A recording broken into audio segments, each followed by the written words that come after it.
अस्सलाम वालेकुम। उम्मीद है कि आप सब लोग खैरियत से होंगे। हमारा आज का जो टॉपिक ऑफ डिस्कशन है वो है कंपाउंड्स ऑफ ज़ीनोन, जो कि चैप्टर नंबर 5 का जो है वो सेकेंड ईयर केमिस्ट्री का एक टॉपिक है।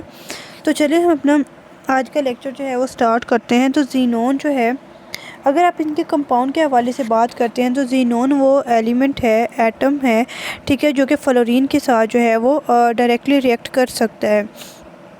और जो इसकी ऑक्सीडेशन स्टेट होती है ज़ीनोन की, ये कंपाउंड्स में +2 से +8 तक जो है वो वेरी करती हैं। तो इस तरह अगर आप XeF2 के को देखें तो +2 ऑक्सीडेशन स्टेट होती है ज़ीनोन की, सॉरी फ्लोरीन की। XeF4 जो है इसमें +4 होती है। XeOF2 में भी +4 होती है। XeF6 में +6 होती है। XeOF4 में +6 होती है। और इस तरह XeOF6 में, OF3 में +8 और XeO4 में भी जो है वो +8 होती है। तो ये जो है वो हमारे पास कुछ इनकी ऑक्सीडेशन स्टेट्स हो गई।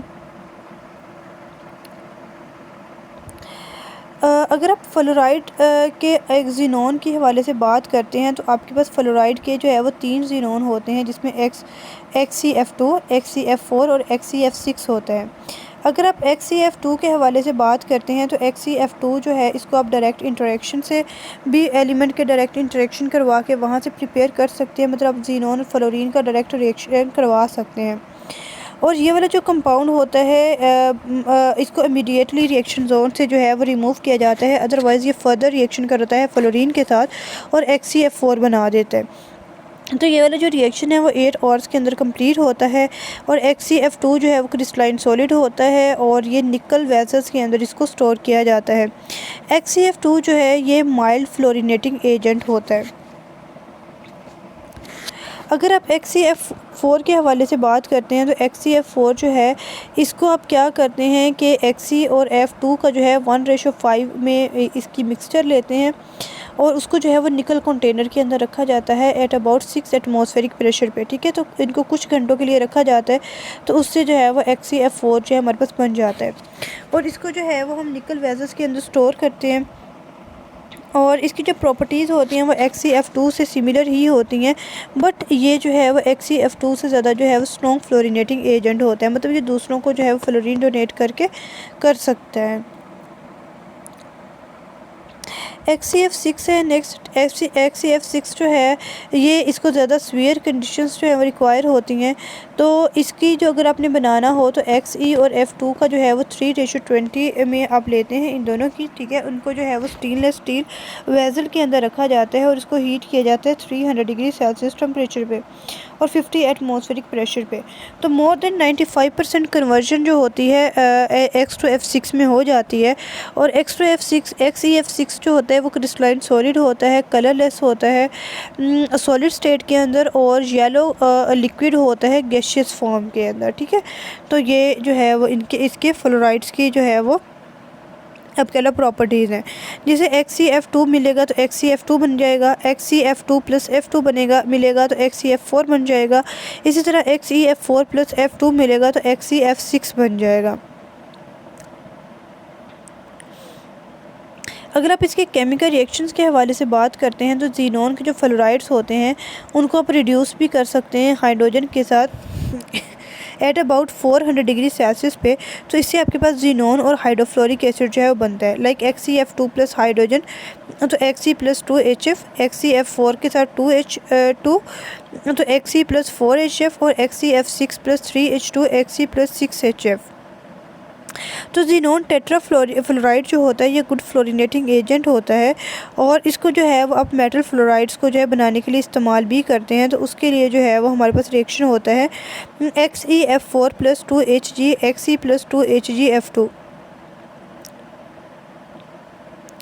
अगर आप इनके केमिकल रिएक्शन की फ़र्दर बात करते हैं तो जो रिएक्शन होता है XeF4 का, जब अमोनिया के साथ रिएक्शन करवाते हैं तो उससे एक्सप्लोजन का वो रिएक्शन होता है, ठीक है। तो इसमें हमारे पास XeF4 ज़ीनोन फ्लोराइड प्लस अमोनिया, तो इससे ज़ीनोन हाइड्रोजन फ्लोराइड और जो है वो नाइट्रोजन बनती हैं। और हाइड्रोलिसिस जो है अगर आप इसकी XeF6 की करवाते हैं तो इससे स्मॉल अमाउंट ऑफ वाटर के साथ तो इससे XeOF4 बनता है, ठीक है, साथ में हाइड्रोफ्लोरिक एसिड बनता है। तो ज़ीनोन ऑक्सी टेट्राफ्लोराइड जो होता है XeOF4, तो ये रैपिड रिएक्शन अगर आप करवाते हैं XeF6 का सिलिका के साथ, क्वार्ट्ज के साथ, तो XeOF4 जो है वहाँ से आपके पास बनता है। लेकिन आप रिएक्शन करवाते हैं XeF6 के साथ 6 का SiO2 के साथ, उससे XeOF4 प्लस SiF4 बन जाता है। तो XeOF4 जो है तो कलरलेस वोलेटाइल लिक्विड होता है, इसको आप निकल वेसल के अंदर रखते हैं, ठीक है, और ये वाटर के साथ रिएक्ट करवा के XeO3 बना देता है, ठीक है, तो साथ में हाइड्रोफ्लोरिक एसिड बन जाता है।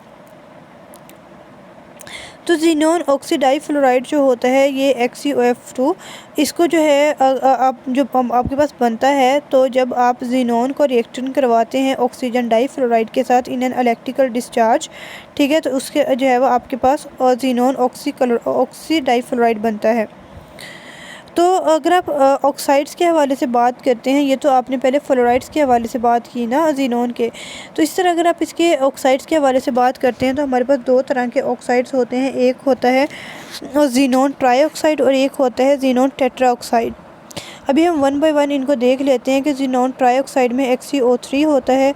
तो जो ज़ीनोन ट्राईऑक्साइड होता है इसको आप कैसे ऑब्टेन करते हैं कि इसका आप रिएक्शन करवाते हैं XeF6 का, ठीक है, तो जब आप इसको जो है वो हाइड्रोलाइज़ करते हैं तो उससे जो है वो आपका XeO3 जो है वो बनता है, साथ में हाइड्रोफ्लोरिक एसिड बनता है। दूसरे नंबर पे ये क्रिस्टलाइन सॉलिड होता है और ये एक्सप्लोड होता है लो टेम्परेचर के ऊपर भी, और इसके अलावा जो है ये वीकली एसिडिक होता है और जो है और इसका एक्वस सोल्यूशन जो होता है वो ऑलमोस्ट नॉन कंडक्टर होता है, ठीक है। तो ये इसके लिए रिएक्शन है हमारे पास, जिससे जो है वो दोनों केसेस में हमारे पास XeO4 बन रहा है। इसके अलावा जो हमारे पास ज़ीनोन टेट्राऑक्साइड है, तो ये जो है जब आप बेरियम या फिर सोडियम पर एक्सिनेट को जो है वो कंसनट्रेटेड सल्फ्यूरिक एसिड के साथ रिएक्शन करवाते हैं तो उससे जो है वो आपके पास ज़ीनोन टेट्राफ्लोराइड जो है वो बनता है।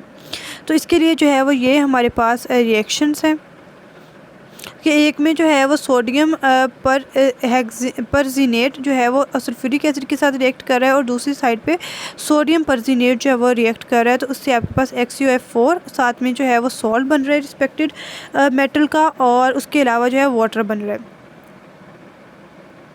अगर आप नेक्स्ट हम इसकी नोबल गैसेस की जो है वो एप्लीकेशंस के हवाले से बात कर लेते हैं, तो जो जैसे आपके पास हीलियम है, तो इसको जो है वो हम वेदर बलून्स वगैरह में इस्तेमाल करते हैं, वेल्डिंग और ट्रैफिक सिग्नल्स वगैरह में इस्तेमाल करते हैं, ठीक है। इसी तरह जो मिक्सचर होता है 80% हीलियम का और 20% ऑक्सीजन का, तो इसको जो है वो आप सी डाइवर्स ब्रीचिंग पर्पज़ के लिए भी इस्तेमाल करते हैं, और हीलियम को जो है वो एज अ कूलिंग मीडियम के तौर पे भी जो न्यूक्लियर रिएक्टर्स में हम इस्तेमाल करते हैं। इसके अलावा जो है वो नियॉन को हम नियॉन एडवर्टाइजिंग साइन वगैरह बनाने में इस्तेमाल करते हैं, हाई वोल्टेज इंडिकेटर्स में और टीवी ट्यूब्स वगैरह बनाने में इस्तेमाल करते हैं। नियॉन और हीलियम जो है इन दोनों की आर्क को जो है वो ग्लास लेज़र बनाने के लिए भी इस्तेमाल किया जाता है। और इसके अलावा जो इनके फर्दर यूजेस हैं उनमें आता है कि ज़ीनोन को जो है वो इलेक्ट्रिक लाइट बल्ब में इस्तेमाल किया जाता है, फ्लोरेसेंट ट्यूब्स में इस्तेमाल किया जाता है, रेडियो ट्यूब्स, जिगर काउंटर जिसको जो है वो रेडियो एक्टिविटी को डिटेक्ट करने में इस्तेमाल किया जाता है, ठीक है। तो इन तमाम चीज़ों की जो है वो के अंदर जो है वो आर्गोन का इस्तेमाल होता है। आर्गोन को जो है ये वेल्डिंग और कटिंग वगैरह के अंदर भी इस्तेमाल किया जाता है। और इस तरह नेक्स्ट जो है वो क्रिप्टोन जो है उसका फ्लोरेसेंट ट्यूब्स और फ्लैश लैंप्स वगैरह के अंदर जो है वो इस्तेमाल किया जाता है, जिसके अंदर जो है वो हाई स्पीड फोटोग्राफी होती है। इसके अलावा जो ज़ीनोन है इसको बैक्टीरियल लैंप्स के अंदर भी जो है वो यूज़ किया जाता है। और रेडोन जो है ये बीइंग अ रेडियो एक्टिव, तो इसको जो है वो हम रेडियोथेरापी के लिए भी इस्तेमाल करते हैं, कैंसर या फिर अर्थक्वेक की प्रिडिक्शन के लिए जो है इसको इस्तेमाल किया जाता है। तो ये जो है वो इसके कुछ यूजेस थे। तो यही हमारा आज का लेक्चर था। आई होप कि आपको क्लियर हो गया होगा। If you have any query then you can ask in the comment section. अल्लाह हाफिज़।